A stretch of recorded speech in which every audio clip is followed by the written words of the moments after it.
everybody, welcome back to the Claremont Classic Garage. Today we're going to get to work on this 1945 9N behind us. First step is to take it all apart. So you recall in the previous video, we opened up the engine and determined that it was not beyond repair, but in need of substantial and expensive machine work. So I presented the options to the owners, and they've decided that the first course of action would be to try and find a serviceable engine block. They're not too concerned about the serial number. So I said, okay. And in short notice, I was able to get my hands on a serviceable block. Thanks to Nick at the Real Guy Garage. He had one. So we'll be getting that off him sometime in the future. He's in the middle of moving right now. So he knows he has it. It's promised to us, so that's all that matters. So we're going to slowly start taking this thing apart down to pretty much nothing and tuning up our parts list as we go. We'll see maybe some of the stuff we'd previously written down we don't really need, and we might find some stuff that we didn't realize we needed that we need. That's how it goes with these kind of projects. Anyway, first thing first, I'm going to get the front sheet metal off, and then we're going to get it on stands and get all the wheels off, and we'll go from there. We'll try to keep track of all the nuts and bolts and stuff as we take it apart. So before we get too far into this, I'll explain to you kind of what we're going to do with this thing. We're going to take it all apart. We're going to, of course, we have to rebuild an engine for it. That'll be a whole separate thing. But aside from that, the rest of the tractor, we're going to completely rewire it, change it to 12 volts. We're going to get the back end. We're going to get that all resealed, a set of sure seals on the axles, new brakes, get everything sorted out back here. We'll get the front end tightened up, fixed up, and just make it so it's a nice, decent, reliable tractor so the fella can use it for years to come without having to worry about fixing it every time he goes to start it. You know, stuff like this, a bolt instead of the proper rocker pin. That's all the kind of stuff we're going to fix up as we go. I think before I start taking the wheels off, I'm going to get the front end of it all cleaned down. My back is a little tender today for some reason, and I don't feel like wrestling with these wheels. That's a job for tomorrow. So for now, we're going to go ahead and get all this stuff cleaned off, and I'll see you when I'm done.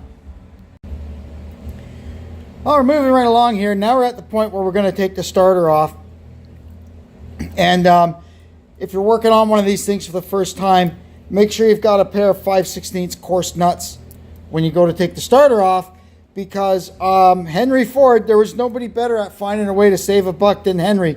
So on these Fords, the two long bolts that hold the starter on also hold the starter together.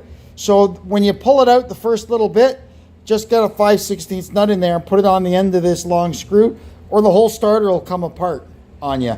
You don't want that. Just like that. We've only got one on for now, but that's enough to hold it together.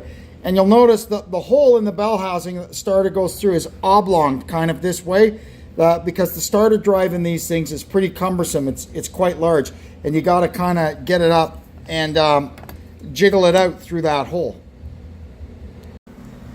And you can see there, it takes a little bit of wiggling and jiggling because that little edge there will get caught behind the ring gear, but eventually you just have a little patience and you'll get her out.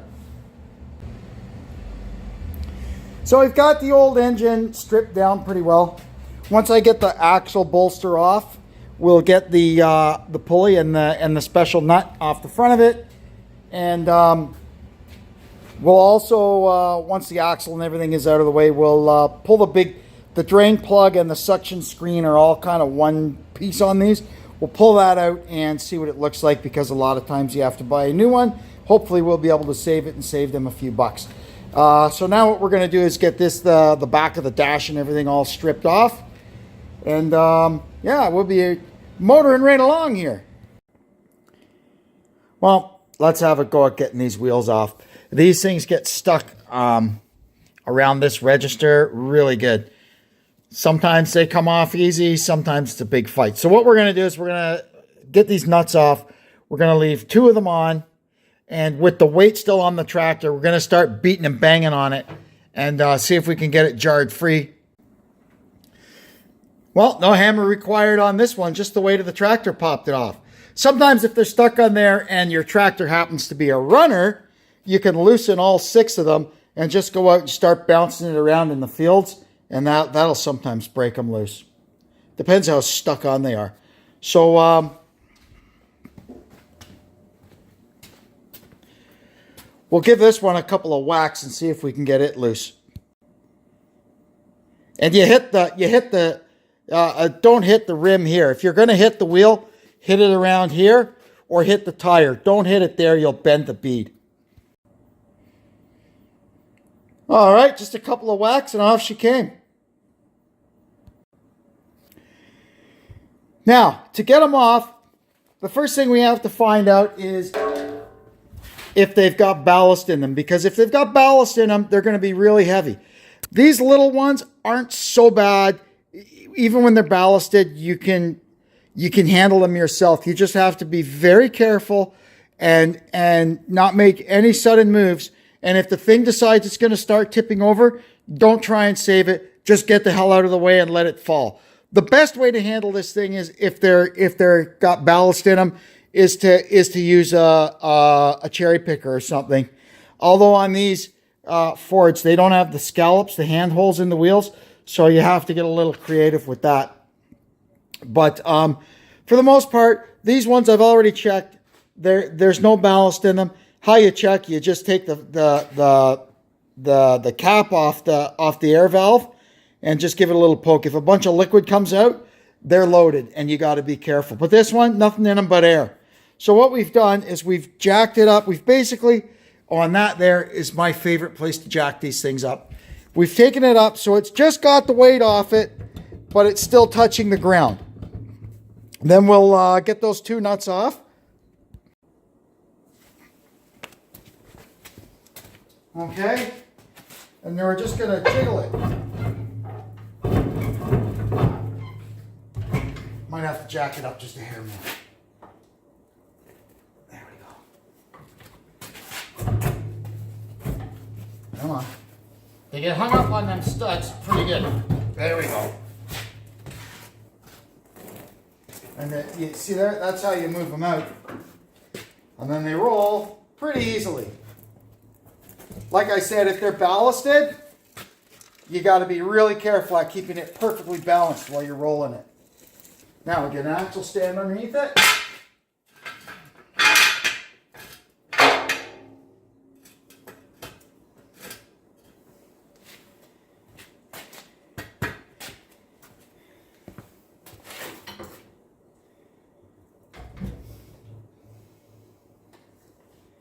And we're done. We can do the other side.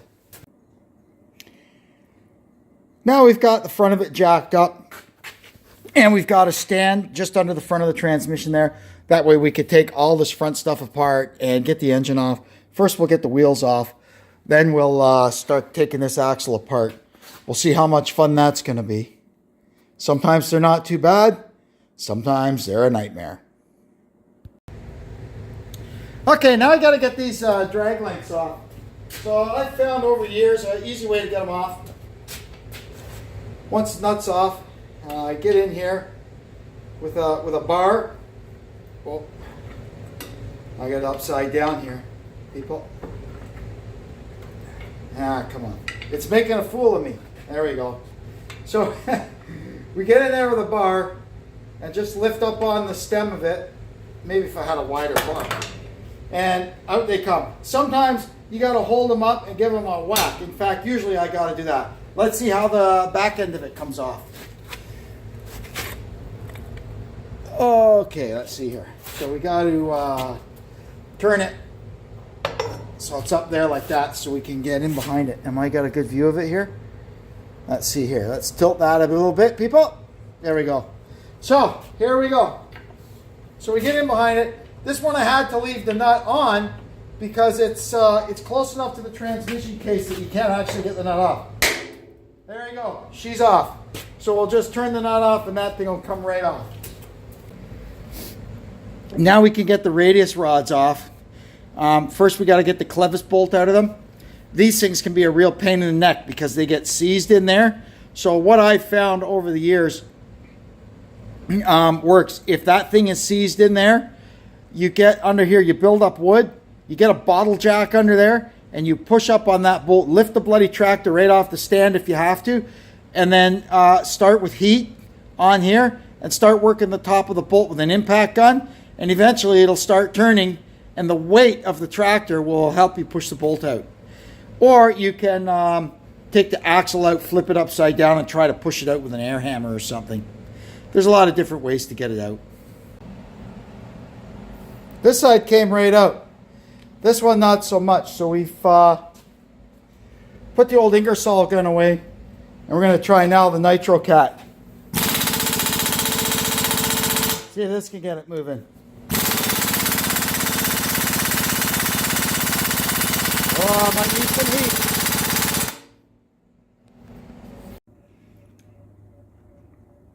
This one took some heat and the big 3/4 gun to get it turning, but we got it turning and we got it out.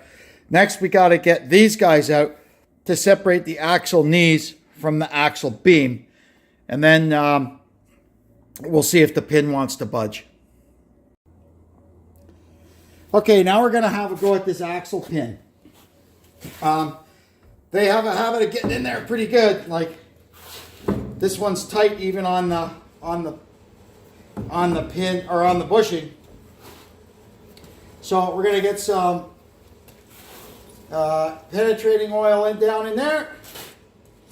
And then what I usually do with these things, first I celebrate if I actually get the bolt out without having to use heat or any other forms of coaxing, and it came right out. So got to get a punch. And then what I do, I just first try to get it turning.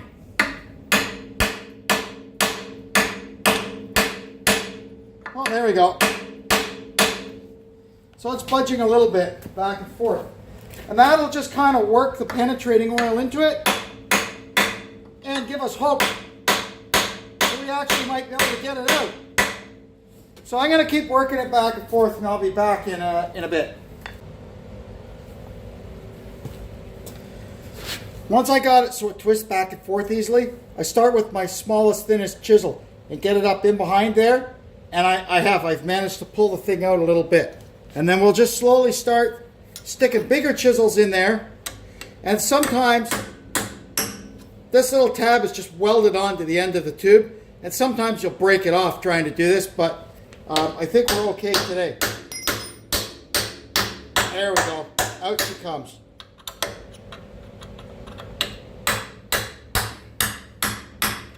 Now, if you read the manual, it says put the engine crank in it, turn it, and just pull the pin out that way. Well, they weren't anticipating these things being around when they were 80 years old, I guess. But anyway, this one's coming out quite easily.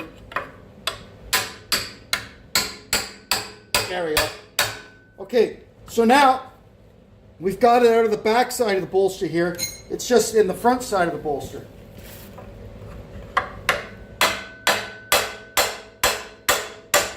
All right, this is one of the easier ones I've ever taken out. Not bad.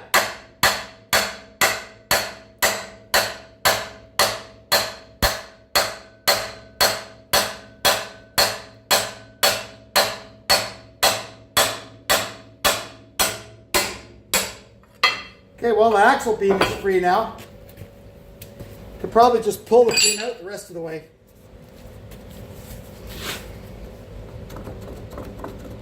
Yeah, here it comes. A little jiggle, and out it comes. Yeah, use the axle to knock it out. There, all right. How bad is it? Yeah, I can see the wear on the bottom of it. It's shot. We'll need a new one. I will need a new bushing. And then there was an update that got released for the 8N that uses a washer and a shim to help give the axle some support this way. Was a big help, especially on tractors with loaders. All right, now I'm going to go ahead. There's 6 bolts around here. We'll get the axle support off, and then I'm going to attempt to get the crank pulley off. Sometimes they just come right off. Sometimes you don't get so lucky and they are on there like nobody's business. Sometimes you literally destroy them getting them off. You know what we say around here? All we could do is try. Groovy. One little tap and it came right off. Wow, it's our lucky day. All right, we have separation. All right, with this all apart, you can see the flywheel and the pressure plate I can work with. I can get them cleaned up. But the clutch disc, finished. It's fried. We'll have to replace that. Hey, look what we see here. The ring gear, that is not good. So we're going to have to put a ring gear in this thing. Over here, the teeth are just about completely gone.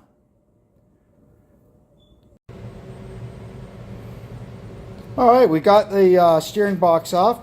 Looking down in the transmission, it looks okay in there at least. Don't see any missing teeth or anything too ugly. Everything looks pretty nice in there. We'll get to draining all this in a bit. What I want to do now is get the fenders and all the linkage and everything off the back of it. Well, with the fenders and the seat gone, it's really starting to look stripped down. But there's still quite a bit here on the back we have to deal with, and still a few more little surprises we may encounter. What we got to get after now is all this stuff, and these crusty old cotter pins and actual linkage pins. We'll see if we can get those out.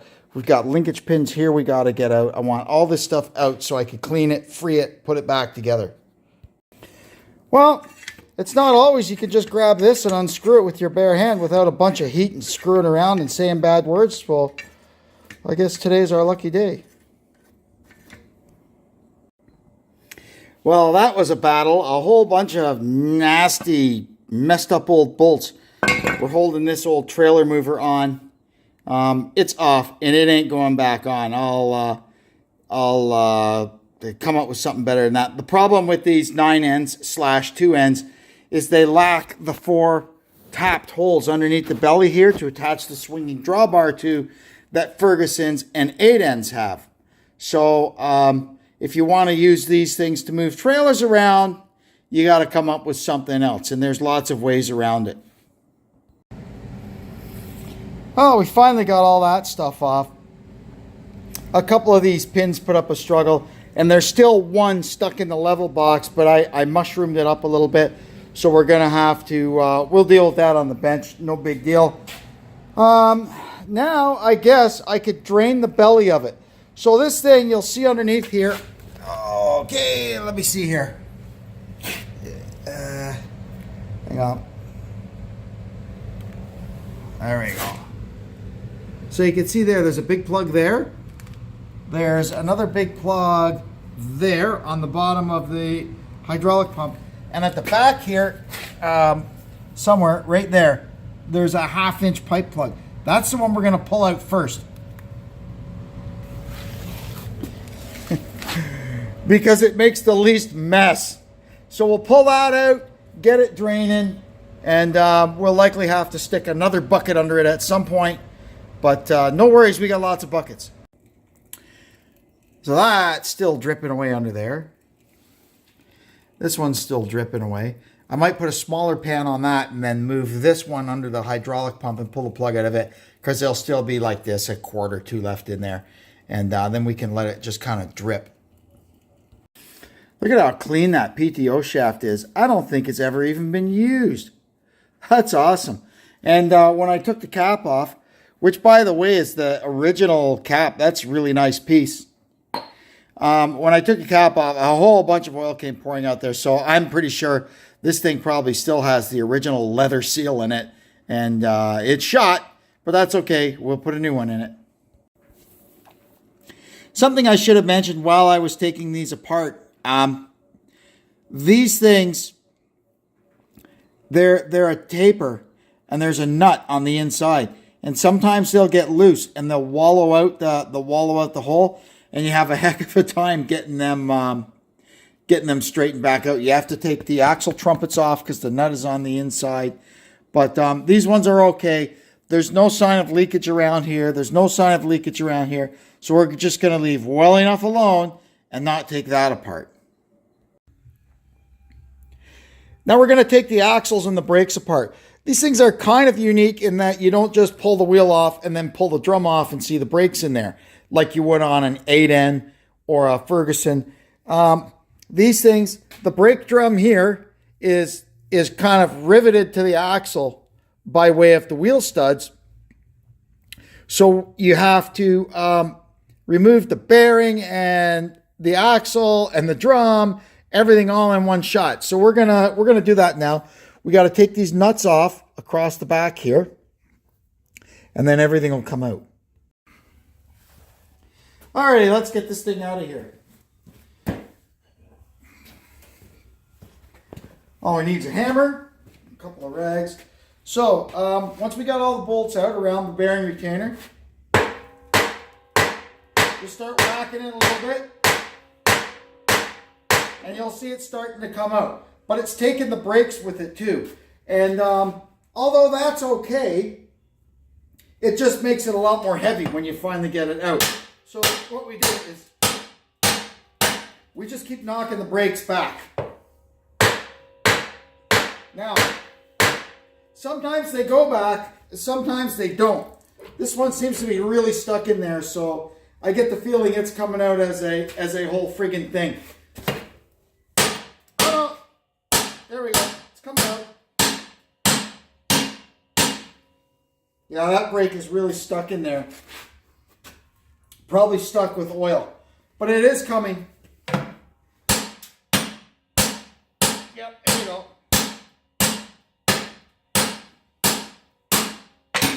I'll spare you the gory details. Let me whack on this a little bit more. I'll be back in a minute.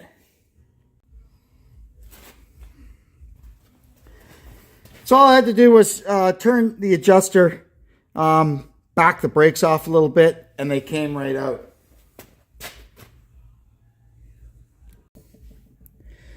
So we can see here, it's already got a pair of Sure Seals in them. And I can tell by moving this around that they have failed. We'll see how or why they failed when we get them out. And well, the brake shoes, I don't know if we'll be able to save those or not. And while we're in here, we'll also replace the bushing in the clutch pedal. See if we can get that tightened up a little bit. We can see on this side, they're right down to the rivets. So yeah, we're going to need to put a set of brake shoes on it. Alrighty, we're almost done. Now we're going to get the lift cover off. So to do that, first thing we got to take off is the side covers. That lets us get in at the linkage because we have to disconnect the linkage. There's linkage that hangs down from the hydraulic cover and hooks to the control valve in the pump. So we have to get that undone, and you do that through here. Nice day to be in here doing this, I'll tell you. We just don't seem to be able to shake winter around here. Good grief. So this here, that's the linkage, and you can see how it... Oh, it's not going to move now. But it moves. There you go. You can see how it moves back and forth.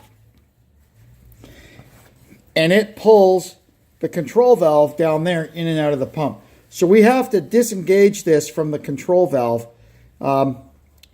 You just kind of grab one side of it and give it a stretch. There we are. And it pops out. So now we can lift the pump, or the lift cover here, straight up and out of the tractor. So there's our lift cover up and out of the way. You can see here this fork that hangs down, and that engages with that. It's really hard to see down there because of the gut. I'll show you the control valve when we get the pump down. And I guess we'll do that now. We'll get the pump down. There's just some bolts around the perimeter of it. And then you got to kind of jiggle it down, and it kind of goes, as it comes down, you kind of move it to the back, and you get there's a knack to it. You get used to doing it after a while. And just remember, the PTO shaft has to come out before you can drop the pump down, because, well, the PTO shaft goes right through it, and that's what actually runs it. So here's the pump out. You can see here, this is what I was talking about, the control valve, that horseshoe arrangement. It engages that, and that's what controls your hydraulic lift. This is what they call a Scotch yoke pump. You can see there's a cam inside there. It's splined to the PTO shaft. So as the PTO turns, you can see here these yokes, and they've got a piston on either side of them, and the cam makes them jiggle back and forth, and that's what pumps the oil. That's what's called a Scotch yoke pump. And you'll find these things in all kind of different old Ferguson and Massey Ferguson tractors. Fords too. Last thing we have to do is get this Sherman transmission out of here so we can reseal it. We will start by pulling the return springs off the clutch fork and getting a throwout bearing out of there, and this arrangement, the clutch shaft. Now, if memory serves me, we can just pull the clutch shaft over to there like that and get it out of the way, and I think we can just get the Sherman out of there. So what you'll see is back there on the four corners of it, there's some 3/8 bolts. We got to take those 4 bolts out. You'll see here, I've got it knocked half out. There's a pin in there, and that pin is what holds the shifter handle to the shifter shaft in the top of the transmission. So once we've got that out, we'll be able to pull the shifter off. So there we go. You can see there, out it comes. Now, once we've got that done, we can pull these 4 bolts out, and we should be able to jiggle the transmission out of the case. And make sure when it comes off, you've got a pan underneath the drain plug of the transmission, because it's full of oil. Okay, there we go. Got that set up. We can see in there. Let me get this out of the way. Wow, look at that. Some twisting and jiggling and wiggling, and we got it separated. And then you twist it so that the bottom of it comes over to this way, and the drain plug just sneaks through there, and you can just get it out. So we're going to put this in our drain tray, because it's still got quite a bit of oil in the bottom of it. And then we can work on getting that out. So you can see back there, there's 4 bolts. That holds the back plate of the Sherman into the transmission housing and the output shaft of it. So we'll have to cut that safety wire. The bolts are safety wired. Get those 4 bolts out, and then that whole thing will come out. Okay. Now we've got those 4 bolts and the little retainer plates out. You'll get a better look at those when we put it back together. We can just grab the output shaft. Well, it says here we should. Nope, they've got it glued in good. So we got to get a heel bar here. Get behind it. Oh yeah, you can hear the gasket. Let me go. That's probably going to be fun to clean that up in there. I bet they've got a lot of silicone and glue and stuff in there. There we go. Or it might just be the bearing. Yeah, it was just the bearing. So you can see here the slinger. That's how the Sherman gets its oil. You see that slinger? As this shaft is turning around, this thing grabs oil and pulls it into the Sherman. And then it drains back out through the bearing if it gets too full. It's kind of neat, really, how it works. Because once it's in there, there's no way of putting oil in or out of it, right? Pretty ingenious, if you ask me.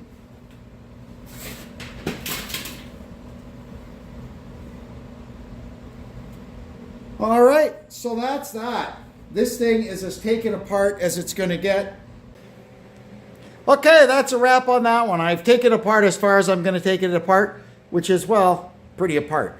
What I got to do now is go in the house. I've got the parts list now. I know exactly what we need. I'd made kind of a parts list before, but until you actually get in there and see stuff, you don't know exactly what you need. And so I could go in and fine tune that now, and we're going to have to source everything because prices are different, you know, depending on where you buy stuff. And sometimes I got to pull it in from 2 or 3 different places to get the best deal. We'll see how that all works out. Anyway, I'll have that all done by the time I come back, and we'll be putting stuff back together, hopefully, once the stuff gets here. Anyway, I'd like to thank you all for tuning into the Claremont Classic Garage. I hope you'll come back and see us again. And until then, I'm Kevin saying so long for now.